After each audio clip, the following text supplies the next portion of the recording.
Okay. Hi guys, it's Relis. Forgive me if I'm looking in two different directions. I'm trying to record on my laptop and my phone, so I can get the best audio quality. I'm here today to talk to you guys about my testimony, or tell you guys about my testimony. I'll probably be jumping around a bit because this is my first time doing this, and I don't really have any notes. I'm just kind of winging this, but I'll just pray. Dear Father, I thank you for bringing me here, bringing me this far in my life and my walk with you.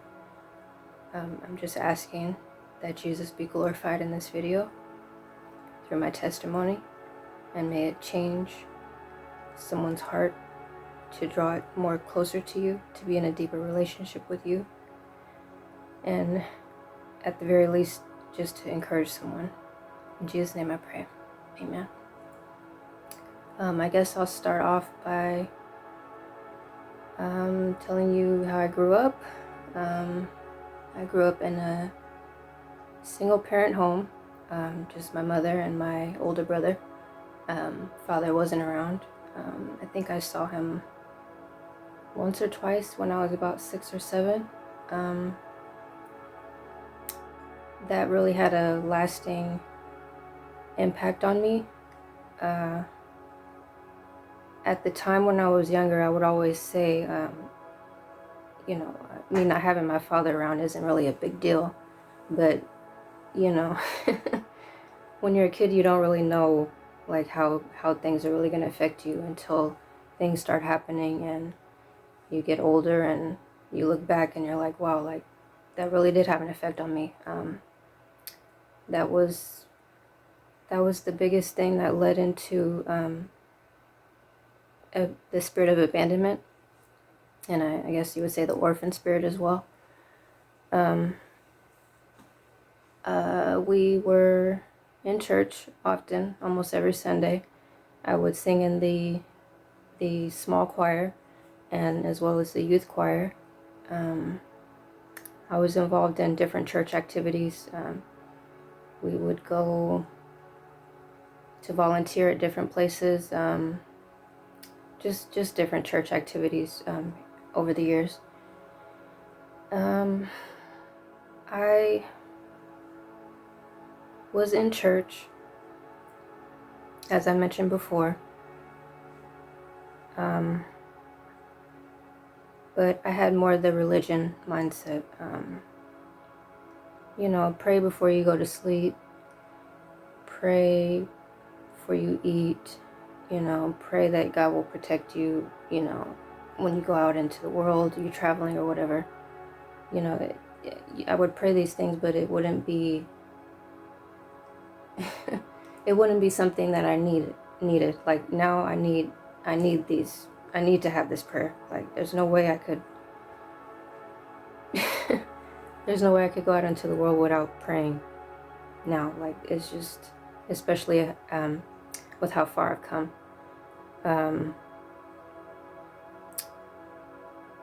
Basically following religion, didn't have a relationship with Christ. Didn't have a relationship with Christ, really. Wow. I'm still a little I'm still a little shocked at how everything has turned out. I would often hear in church, you should have a testimony, and I would always sit in church and think, like, I don't really have a testimony. All I know is mom would bring me here, and my brother would be here at this church, and we'd worship, but, like, I didn't really know what worship meant at that time. Now I do. Thank you, Jesus. Thank you, Jesus. Okay, so as I was saying, I didn't really know what worship meant, and I'm thankful that I do now. I truly understand what worship is now.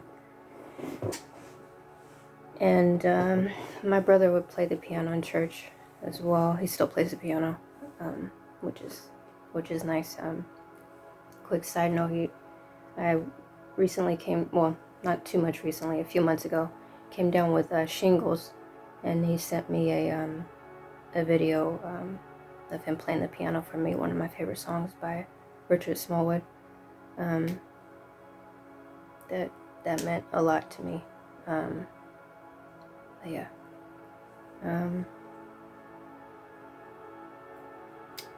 In church, in youth activities, so on and so forth. Once I got to high school, things, began to change a little bit. I was suffering from like really, really bad anxiety, and I remember I would just be walking the halls and I would just feel like panic attacks. Like I would feel lightheaded and my heart would just be pounding in my chest, and I'd feel like flushed.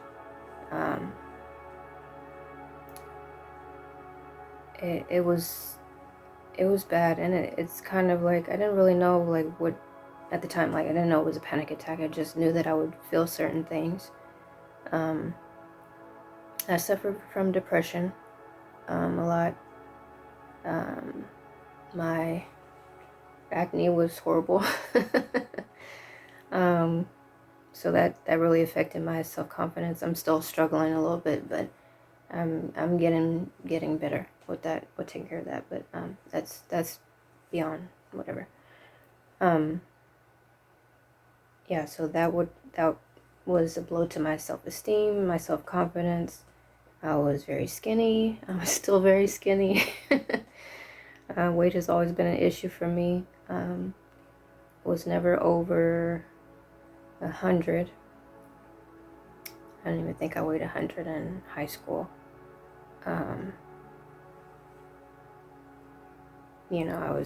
There was this boy that I liked when I was in high school, and I found out from other people that he was saying that I was anorexic and stuff like that behind my back, and I was just like,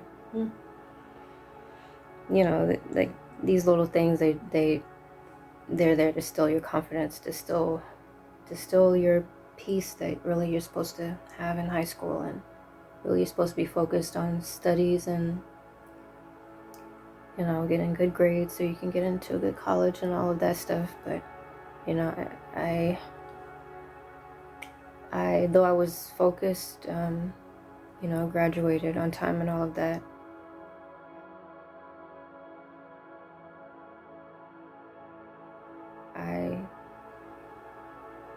I was still just suffering, just immense anxiety every day. I was technically a good kid, I didn't do drugs or anything like that. Trying to think when I first had my first sip of alcohol. I think that was, I want to say, senior year. And I remember sipping it and like I was just disgusted. But that actually changed later.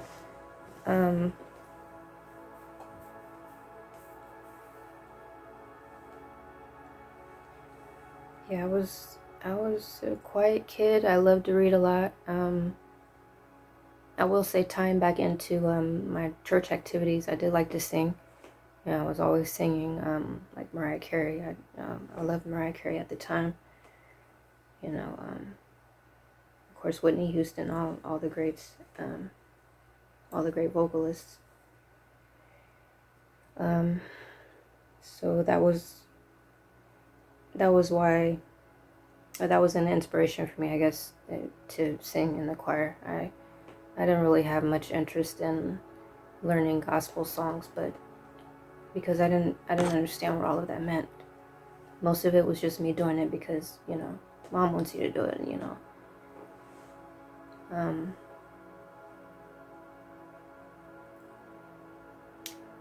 I had my first boyfriend when I was 17, 18.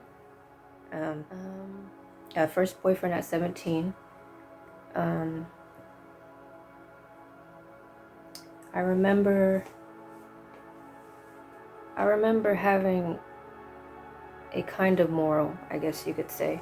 Now my moral is, or standard, what I have to stick to is, no sex until marriage. When I was 17, though, my thing was waiting until the right time. So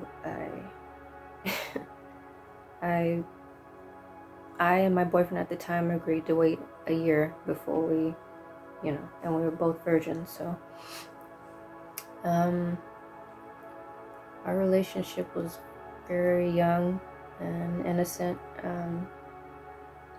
Friends and family, they were always like, oh, cute couple, I want you guys to stay together. But I just always felt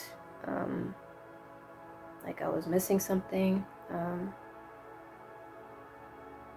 And then, he wasn't perfect either. Neither of us were. We're just teenagers. We're kind of off and on for about 5 years or so. Then, social media started to take off, and I was on Twitter, and Twitter was actually how I met my first husband. He was, I don't know if he still is, a relationship expert, which is, yeah. I was enamored with him in a way. The fact that he knew so much about relationships. And of course, in my naive young mind, I was thinking, this will be great because, if anything happens, he knows how to take care of our problems, our situations. He could teach me how to be better in a relationship. So we just started texting. That was back when BlackBerry. Wow, that's so old. Back when the Blackberries came out, we would messenger or message on there back and forth. I knew that he had a son from a previous relationship, whom he had custody of every other weekend or so. I was completely fine with that. So I decided to, well, first off, I lied to my mother. That's not a good thing, but it happened. I told her that I was going to New York to, go be a tourist with a friend of mine. But really, I was going to meet him. God still had a hedge of protection over me then. And I didn't have any fear going there by myself, which was very interesting because it was a whole different thing when I was leaving New York to come back here. I'm in California now.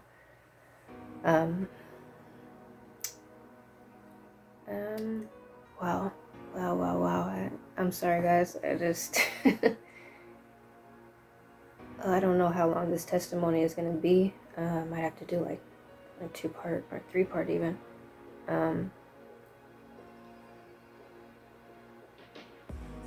Sometimes things just hit you and you don't really realize that. You don't really realize how far you've come until you start reviewing things. Anyway, I went out there. I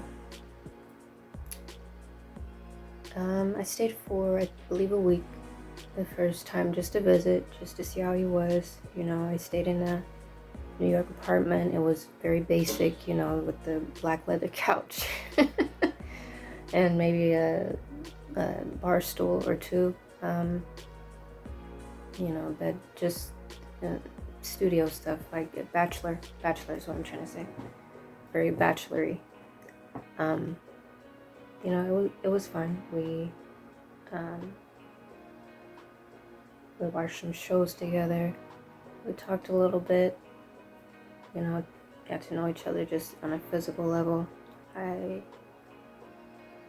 didn't become intimate with him.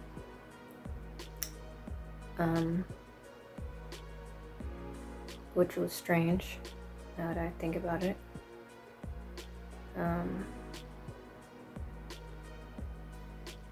And, you know, I went sightseeing by myself because he was working, you know, during the week. And I just remember it being so cold there. It was so cold there.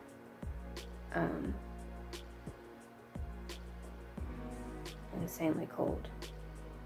But yeah, coming back to California, I was like, okay, you know, this seems like a place that I want to experience. And then I get to be with this guy, you know, who seems so passionate about relationship advice.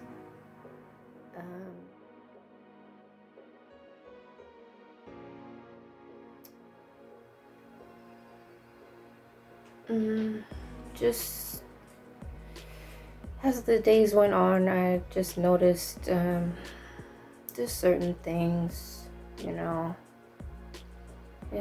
This is normal stuff. This is why it's very important that you know who you're going to be married to. You're literally getting into a covenant with someone when you marry them on a spiritual, physical, mental, all of that level. I had a piece of knowledge about that kind of stuff, but I didn't truly understand because I was too young to understand. And I will mention that he was 14 years my senior.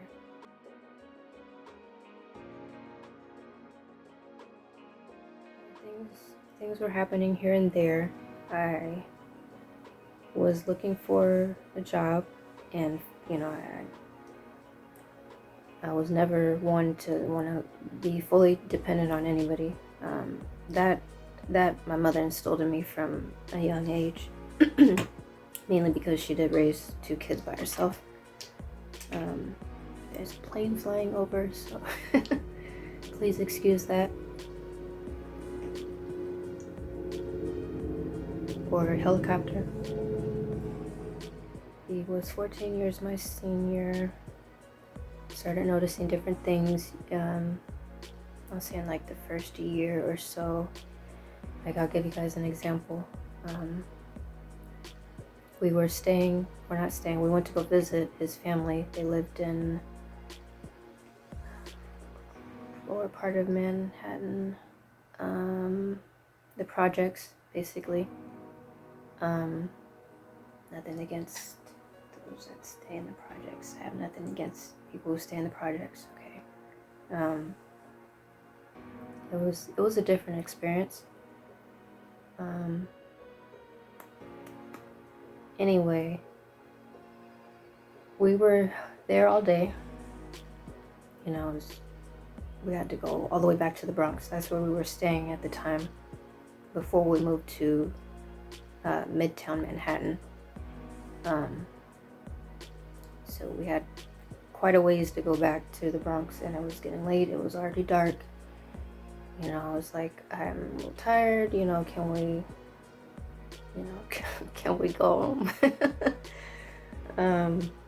You know, I'm just tired, and on top of that, it's like it's cold out here, and it's cold I'm not used to. Like, I'm from California. I'm not used to 20-30 degree weather. You know, I didn't say all of that. I was just like, you know, I'm ready to go home. And we were in his parents' apartment. I don't know what floor they were on. And he went downstairs to go talk with some friends. And excuse me, I'm starting to get a little weakened in the voice. If you know me, which not many people do, I'm very quiet. I don't talk a lot. I talk when it's necessary and when I need to, but other than that, I'm very, very quiet. So this is like the most talking I've done in a minute. They were sitting on a bench. I sat next to him, and it's cold out there. Can you guys see where I'm going with this? Yeah, like 10 minutes passed, and I was like, okay, I'm cold. I'm gonna just go back upstairs, and then you just let me know when you're ready to go. Anyway, that went back and forth about 2 or 3 times, and then after that I was like, no, you can just come up here, when you're ready to go. That was so I don't have to keep coming down and freezing and all of that. It became a big argument.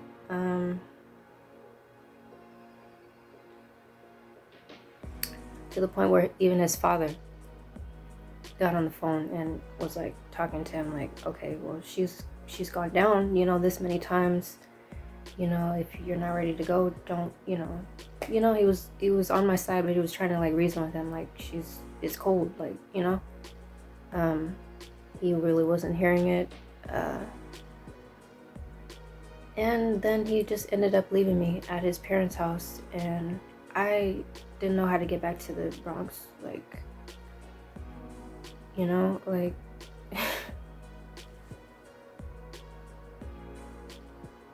like to this day, I actually don't know how I got back there. That was a crazy experience. And I remember his sister and his other brothers, they were just, I think the sister and the brother were staying in the same house or the same apartment with the mother and father. And excuse me, they were just kind of giving me this like pitiful look, like, oh, I'm sorry, like, but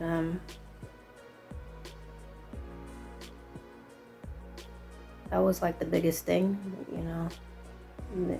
looking back. And of course, when you look back, you try to think of ways like, okay, maybe I didn't do this right. Did I not say something right? Could I have said something better in place of what I did say?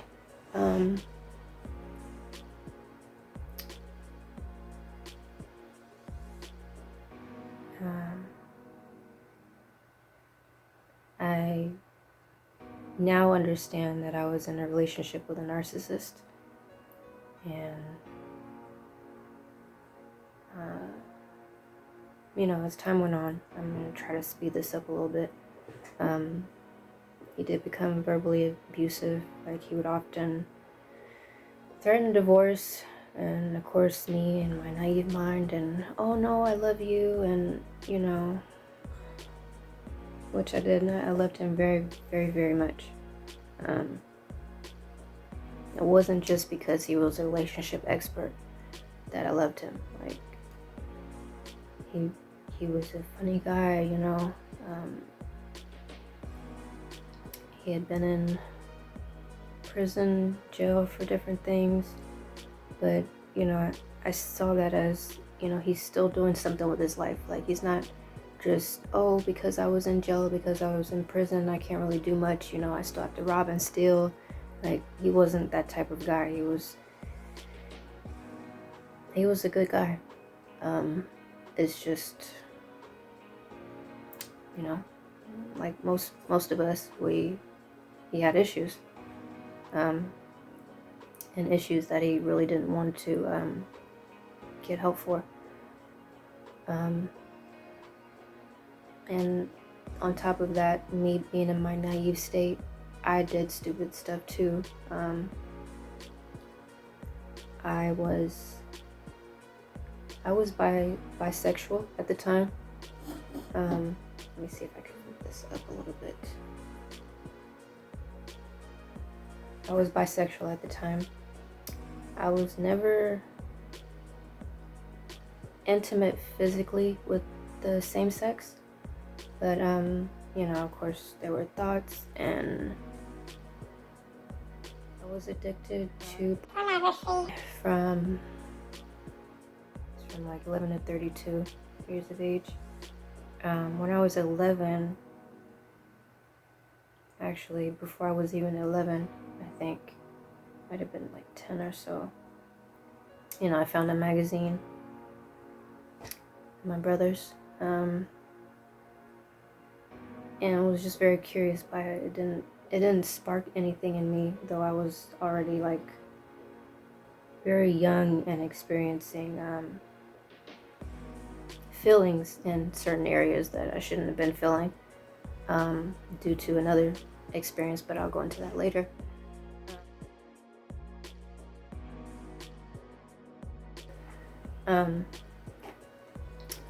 I found the magazine and I was just very curious by it. But you know, I wasn't addicted to it. Like as soon as I seen that magazine, like it took a little bit of time. Like, the enemy was slowly pushing that in. You know, certain movies. Of course, the movies now are a lot worse than they were back then. Just certain scenes, certain sexual scenes in movies, I would be like feel like something's drawn me into that. Like, okay, what is this? I need to see what that is. By the time I was, oh man, I hate when I'm getting my ages mixed up, but somewhere between 13 and 16. My mother, you know, got a family computer. That was back in the AOL days, you know, where they had the dial-up. All of that. All of that just to get on the internet. And, oh my goodness. Parents, you have to be more aware of your children. I don't think kids need to be by themselves with the internet. And it's not, I don't want to say like parents are solely to blame, because it's not parents, it's the enemy. It's always the enemy trying to pull children in to get enticed and be addicted to things, be in bondage to things. Mind you, I said I was a good kid, but AOL had chat rooms back in the day. My goodness. There are people out there that will pretend to be one age and they are not. But your teenager does not know that, and you may not even know that. They may just say, oh, well, you know, they may type as though they're a teenager or a young child or something like that. Now, I will say that there were some real teenagers that I actually talked to, you know, but a few of them were not teenagers. They were older men. Photos were exchanged, mainly from their side. I wasn't really into sending photos and stuff like that back then. Inappropriate conversations, all of that, and then of course pornography. Back then, even though they didn't have full movies, they had clips and things like that. And occasionally you might look up on some free day pass for stuff. My goodness, I was addicted. I remember specifically, and this is really something. I remember that day. I believe my mother was at work, and I was on the computer looking at pornography. I was on the computer all day. Okay. We had church at, I believe, 6 or 6:30, something like that. And my mind, like, I don't know, maybe 8 hours or more sitting there watching this stuff and doing stuff. I remember going to church, and I just remember feeling like shame. I just like, like this immense just shame, like, and I remember being, I think we had like a Bible study or something, and you know, the Bible study and stuff went well. They had, you know, little jokes and things like that.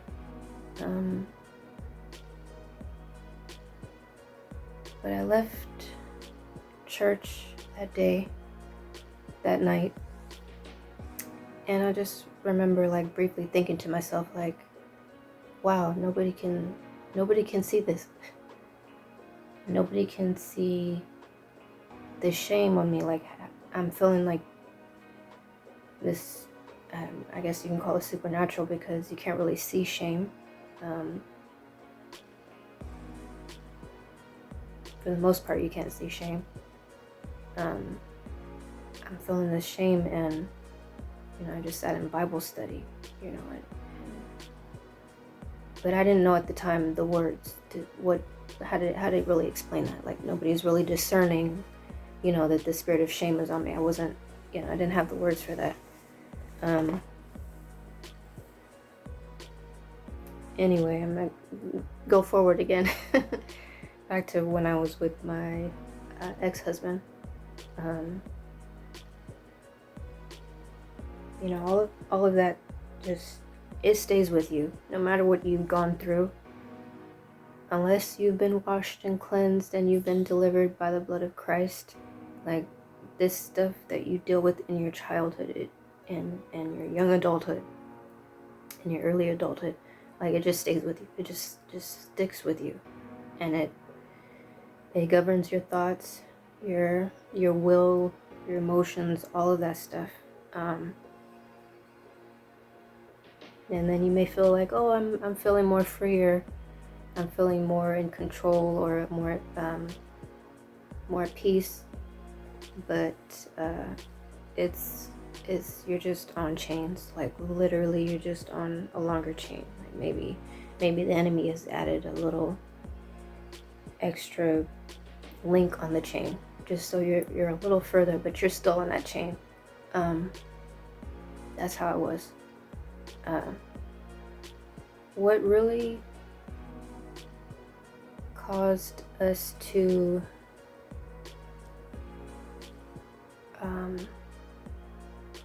begin to separate started on the night I went out with coworkers. Anyway, I remember I barely ate that day. I think I had like a avocado roll. Which is crazy. And then we went out drinking. And like I mentioned earlier, I was bisexual. Never anything intimate with anybody, with anyone of the same sex. But I did have the thoughts and stuff like that. So we got a little too drunk, and I ended up kissing my supervisor at the time. I didn't attack her or anything. It was a mutual thing. And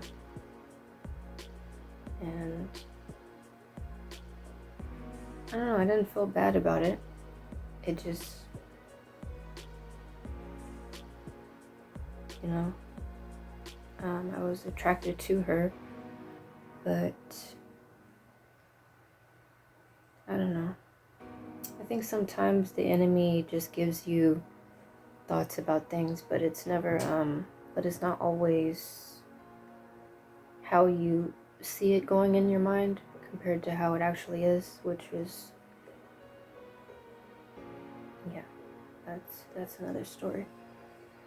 Anyway, I told my husband, you know, which sometimes I think maybe I shouldn't have told him, but then at the same time, I had to. Like, that was supposed to be a part of my timeline of life, like, you know.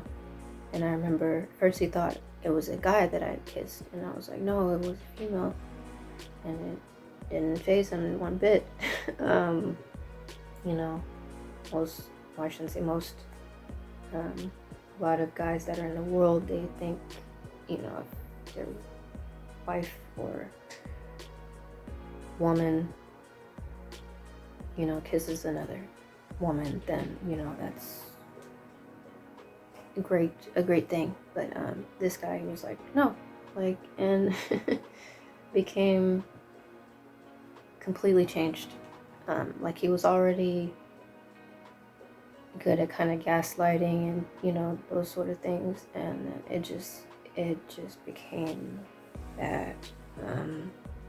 I ended up getting arrested, which is the first and only time I've ever been arrested. Another separate occasion from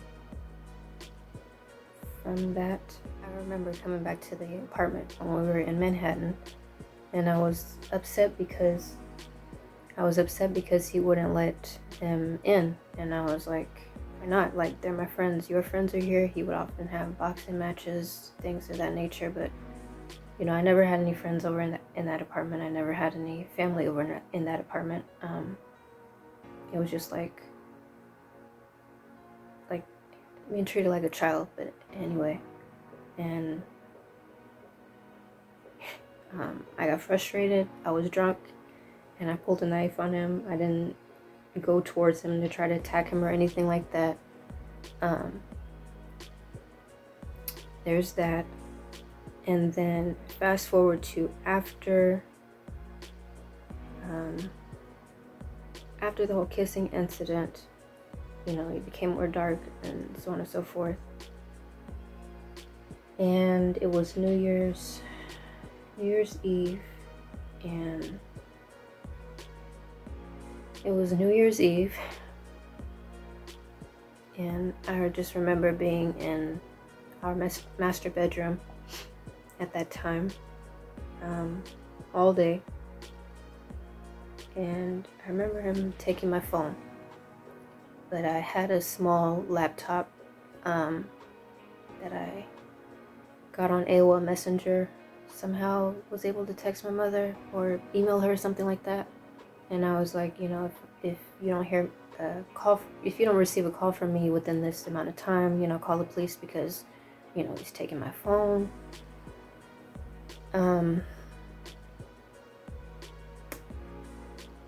Just craziness.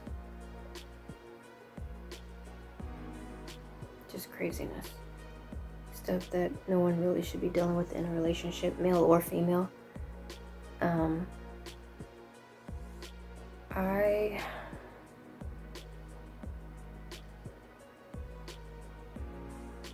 had enough.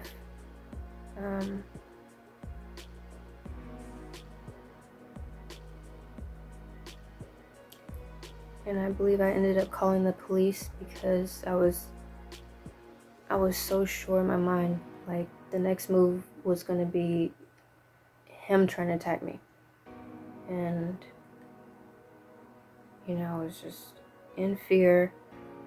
Let me just say this. I know some people have never suffered from anxiety or maybe only had small fears like, getting up in front of someone in front of a crowd of people doing a speech. Like, you know, they think like those are the only type of fears. When someone has been under fear for an extensive amount of time, it changes you. Like, you're not thinking straight. And on top of that, you have, you know, in a relationship situation, you have a soul tie with this person, so your mind is already not fully functioning at the level that it should be. And then you have a soul tie with this person that, you know, you love them, you want to make things work. Like, from the outside, that looks very foolish. Like, oh, why does this person keep going back to them?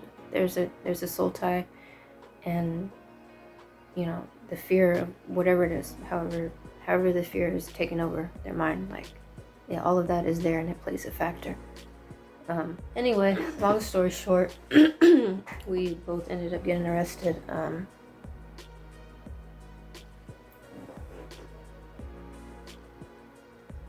him for, I don't even know what the charges was. I know that mine was because I pulled a knife on him, which had happened probably a month or months before. So I was confused anyway when I didn't get charged, but I was confused when I got arrested because of that. I was just like, that happened so long ago, and you guys are still like why didn't he report that before if it was really bothering him, you know? But his intent was to, you know, make it seem like it was just me, you know, like he wasn't doing things. No, we were both at fault. We were both at fault. Not just him, not just me. Like, you know, there's two people in a marriage. A lot of people, they want to say like, oh, my husband did this, my husband did that, or my wife did this, my wife did that. Like, no, you played a part in it too. Like, when you're married, it's two of y'all in one union. So I just wanted to say that real quick. I was there from, I want to say like a day and a half or so. I remember getting out that night, and at that time I was staying with a coworker who lived in Brooklyn. And I remember they kept my phone, you know, at the police station, which was crazy because I was like, okay, I don't even remember this girl's address. I don't even remember her address like that. Like, but I made it back, and you know, luckily I have good memory, you know, on how to find places. Even with my clients now, most of you know, well, some of you know that I'm a house cleaner. A lot of times I don't remember addresses,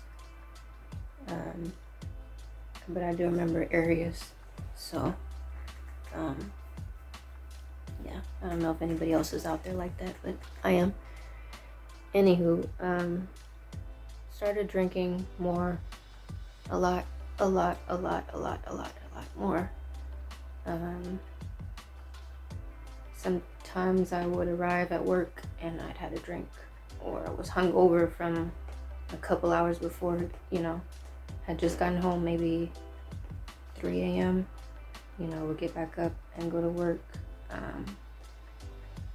I was completely broken. I became more flirty. I just began to change due to all of this stuff. Like I said, everything from your childhood, it stays with you until you get washed by the blood of Jesus and delivered by the blood of Jesus. Constantly going out to bars, getting just completely wasted.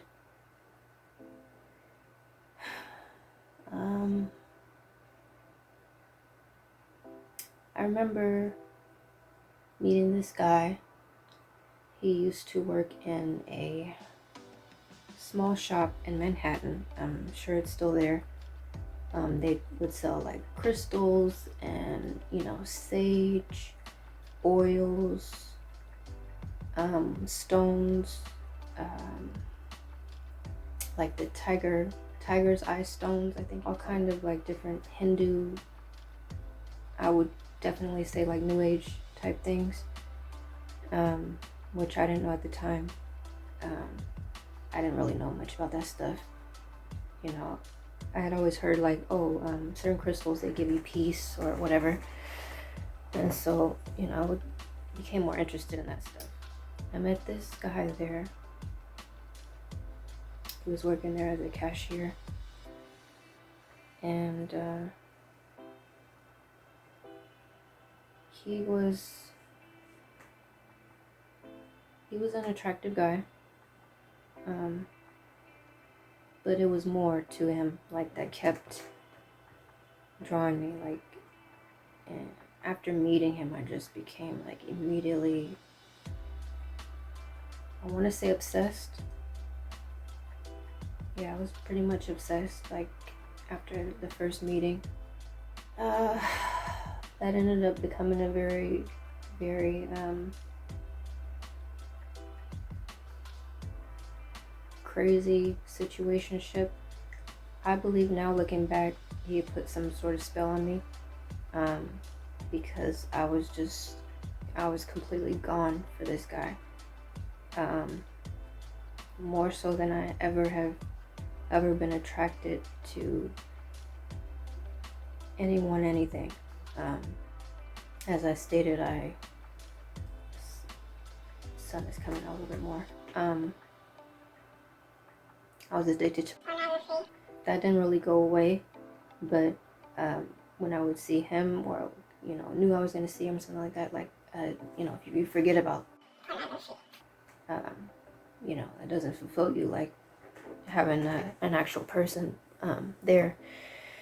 Anyway, I was obsessed, yada yada yada. It was a situationship, never a relationship. In my mind, it was, but in reality, it wasn't. During that situationship, that's when I became more addicted to sex.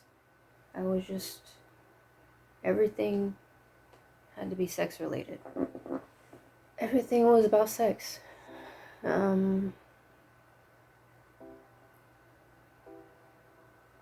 Like, my whole world just revolved around that. And I never had any peace.